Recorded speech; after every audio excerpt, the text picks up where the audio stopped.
increasing diversity of America's populations, the dangers of sectarianism are greater than ever. Whatever we once were, we are no longer a Christian nation, at least not just. We are also a Jewish nation, a Muslim nation, and a Buddhist nation, and a Hindu nation, and a nation of non-believers. And even if we did have only Christians in our midst, if we expelled every non-Christian from the United States of America, whose Christianity would we teach in the schools? Would it be James Dobson's or Al Sharps's? Which passages of Scripture should guide our public policy? Should we go with Leviticus, which suggests slavery is okay, and that eating shellfish is an abomination? Or we could go with Deuteronomy, which suggests stoning your child if he strays from the faith? Or should we just stick to the Sermon on the Mount, a passage that is so radical that it's doubtful that our own Defense Department would survive its application? So before we get carried away, let's read our Bibles now. Folks haven't been reading their Bible. Which brings me to my second point.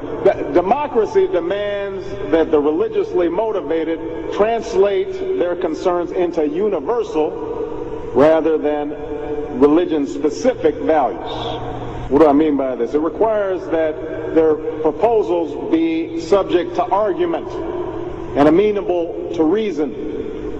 Now, I may be opposed to abortion for religious reasons, to take one example, but if I seek to pass a law banning the practice, I can't simply point to the teachings of my church or evoke God's will.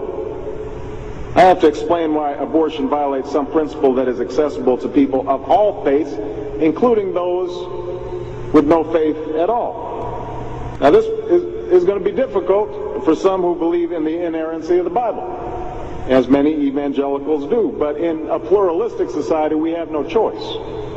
Politics depends on our ability to persuade each other of common aims based on a common reality. It involves compromise, the art of what's possible. And at some fundamental level, religion doesn't allow for compromise. It's the art of the impossible.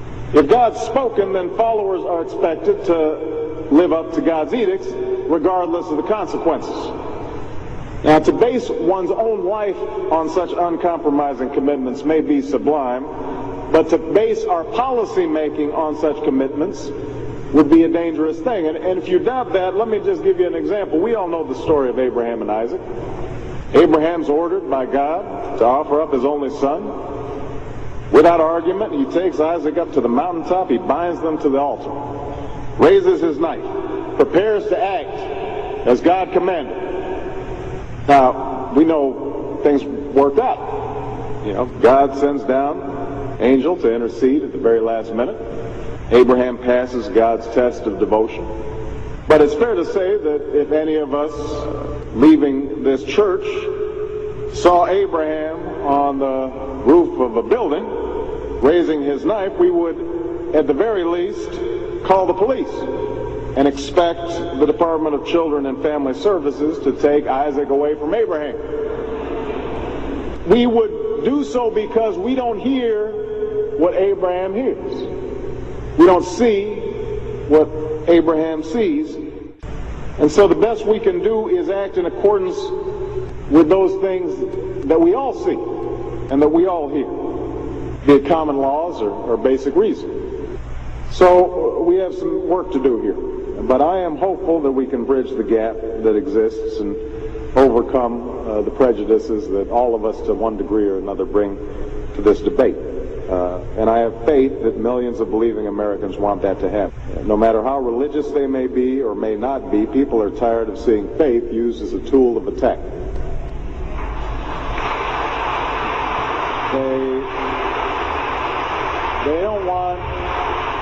They don't want faith used to belittle or to divide, because in the end, that's not how they think about faith in their own lives.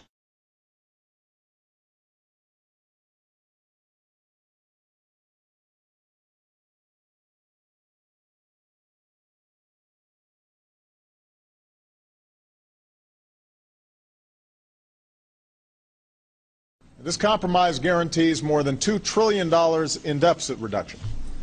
It's an important first step to ensuring that as a nation we live within our means. Yet it also allows us to keep making key investments in things like education and research that lead to new jobs. Yes, that means making some adjustments to protect health care programs like Medicare so they're there for future generations. It also means reforming our tax code so that the wealthiest Americans and biggest corporations pay their fair share. I've said it before, I will say it again, we can't balance the budget on the backs of the very people who have borne the biggest brunt of this recession. Everyone's going to have to chip in. That's only fair.